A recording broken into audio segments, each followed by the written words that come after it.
I was planning to show several works in the exhibition in Sapporo: the video Thutoa, the holographic universe theory of art history, and works on paper from 3 other projects: Hexen 2.0, Survivor F, and the escapist black hole spacetime.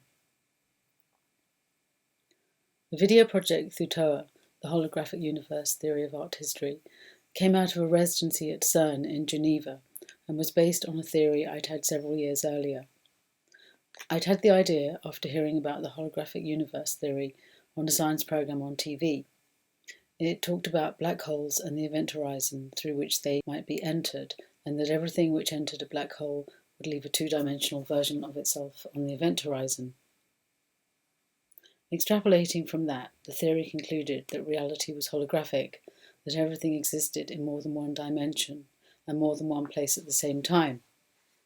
After seeing this program, I had a theory that perhaps artists had on some level always intuited this reality, a reality beyond the already documented intentional depictions of spiritual, mystical, or transcendent realities or altered states of consciousness, and that this was something they had unconsciously always been trying to communicate in their work, from cave painting onwards.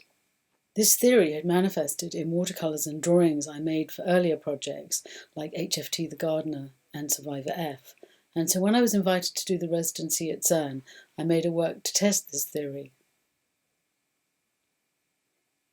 Echoing the methodology of the Large Hadron Collider, the particle accelerator at CERN, I selected around 25,000 chronological images from art history, from cave painting to global contemporary art, including outsider and psychedelic art, and inserted them into a video timeline at 25 images per second, accelerating art history in a looped sequence. The soundtrack of the video is composed of recordings of interviews with several theoretical physicists at CERN, describing the holographic principle theory and responding, usually positively, to my own theory of the holographic universe theory of art history.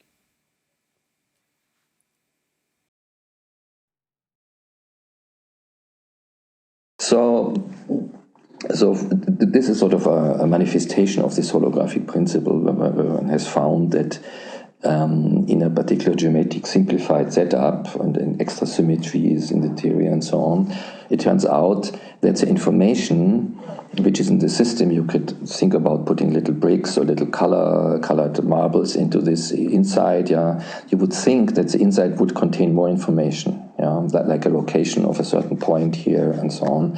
But in fact, it turns out all the information is already stored in the boundary, like on a hologram.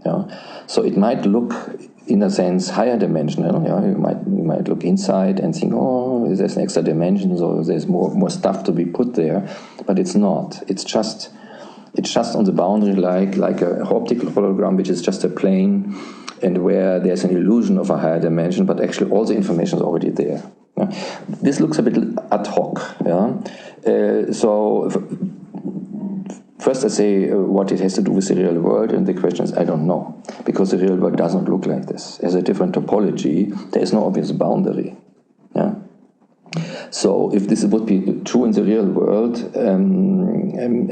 to be true, we need to have some kind of plane where we say, okay, but so this is a bit unclear how to formulate this in the present world.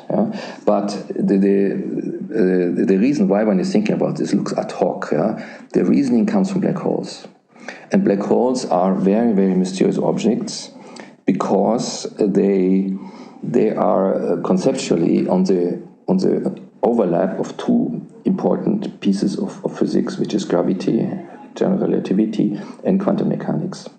And these things are two pillars of modern physics, like since 100 years. And each of them work very well. Quantum mechanics is the most accurate theory of nature anywhere. Precise numbers. Gravity works extremely well for whatever solar system and so on. But black holes are objects for which both aspects are becoming simultaneously important. And here one finds clashes.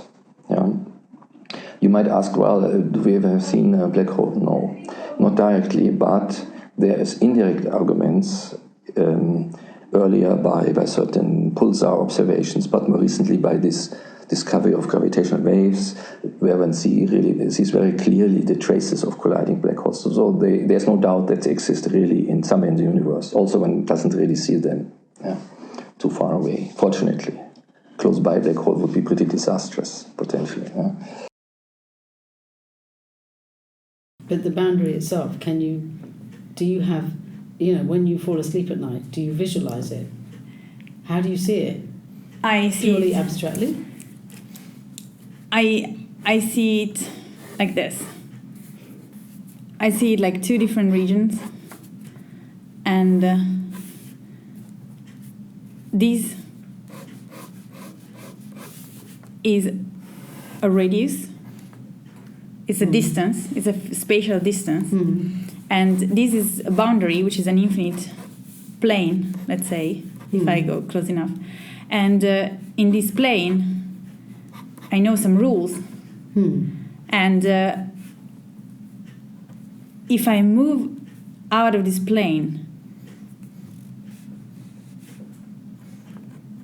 I start feeling I'm subject to the laws of gravity. And the more I get into this bulk, the more gravity is enough to describe the system. And if I want to describe something that is very, very, very peculiar of quantum gravity, then in this picture, I wouldn't be able to model it. And I have to rely to the holographic dictionary and say, this particle interaction is just an operator on the boundary theory. And the boundary is like a wall where all the bulk fields suddenly ends. And the way they reach this region, the way matter goes into this region, tells what this dictionary has to be. And it's nothing more than a region of space where I can read some properties of quantum gravity. So, if you're talking about this, the holographic universe principle and the boundary where all the information is stored, what do you imagine being beyond that boundary? Nothing.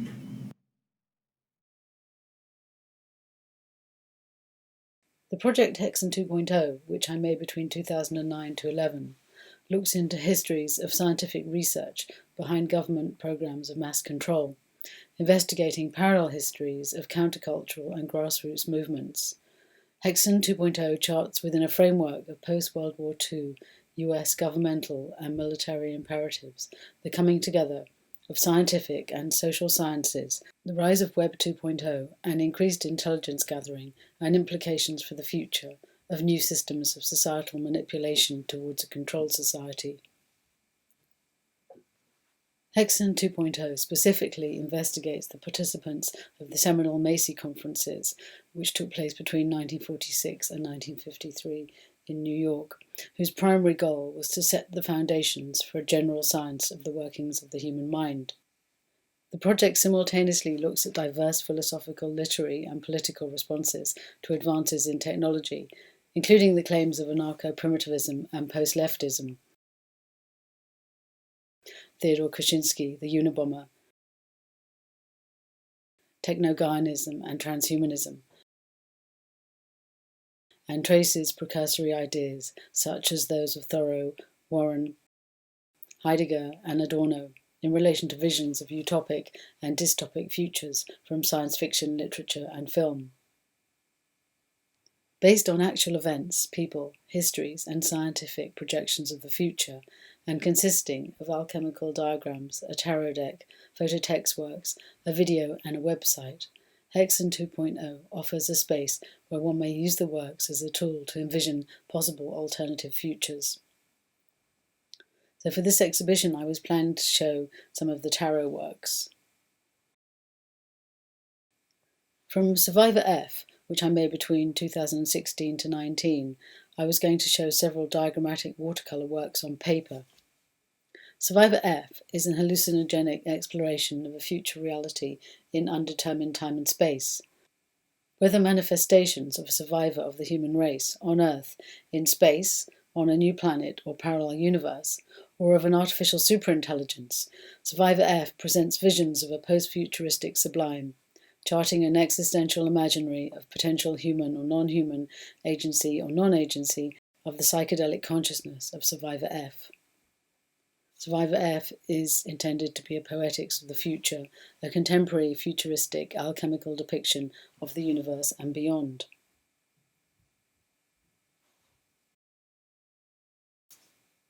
And from The Escapist, Black Hole Spacetime, which I made in 2018 and 19, I was going to also show selected diagrammatic watercolours. The Escapist is a non-specific interplanetary entity whose depicted experiences are a poetic imagining of spaces of understanding within and beyond those of contemporary science.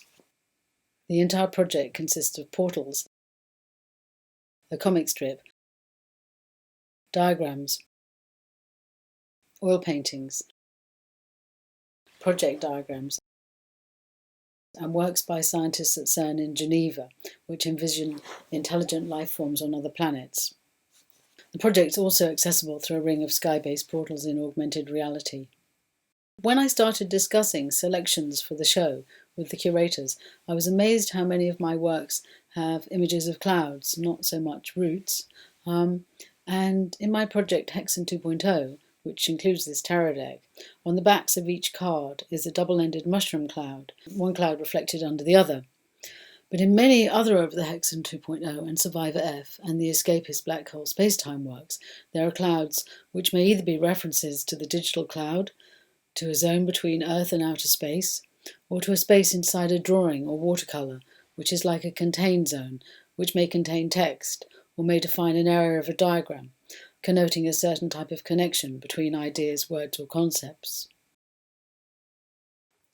With Thutoa, the connection's more abstract. I guess in this work, the history of art can be seen as the roots, historical roots, and my holographic universe theory of art history could be seen as the clouds, and in many senses about forces that are unreachable or invisible to us. When I found out that I might be exhibiting in Sapporo, I felt excited because I haven't shown in Japan since the mid-90s. And I've got several Japanese friends and have spent time there on various occasions in 1987 and then in 1995 when I worked with the poet Kazuko Shiraishi, and again in 2001 when I was travelling with my partner who was curating a large exhibition. And we met a lot of people and saw a lot of contemporary art. So I'd travelled to quite a few places in Japan, but never to Sapporo. So I was hoping to be able to visit it for the first time this year and perhaps explore the surrounding landscapes. So I can't tell if the pandemic has had a direct effect on my work, as I've continued working on a large project, which I began in December 2019 before it started. It has had an effect, though, on how I see the art world and the future of art. For the time being at least, so that in that sense I'm thinking about the future in different ways.